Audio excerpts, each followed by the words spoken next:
عائشة فتاة موهوبة في سوسة تتعرض للخيانة من قبل صديقتها المقربة خلال عرض مواهب محلياً.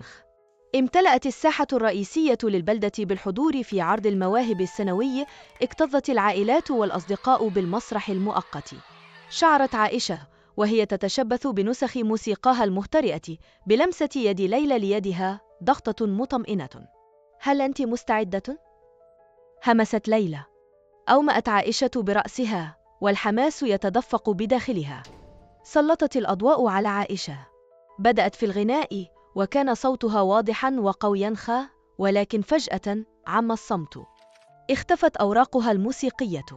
استولى عليها الذعر. تلعثمت وفقدت اللحن. تهامس الجمهور. نظرت ليلى في الصف الأمامي بعيداً. تعثرت عائشة وهي تغادر المسرح والدموع تلسع عينيها.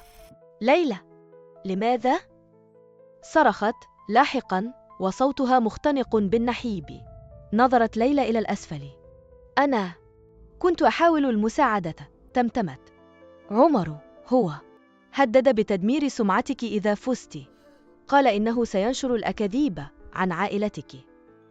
حدقت عائشة مذهولة. عمر متنمر سيء السمعة كان يضايق عائشة منذ أشهر. قال إنه سيفعل ذلك بعائلتك إذا لم تخسريه. أنا لقد ذعرت.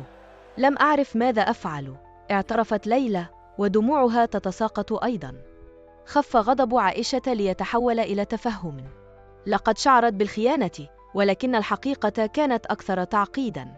فعل ليلى اليائس والمولود من الخوف أنقذ عائشة من ألم أكبر بكثير. عانقت ليلى. أنا لم أكن أعرف، همست عائشة أخيراً. وقفت الفتاتان هناك والحشد هدير بعيد والتفاهم يزدهر بينهما. لم يكن الأمر مجرد فوز، بل كان يتعلق بحماية بعضهما البعض من الظلام.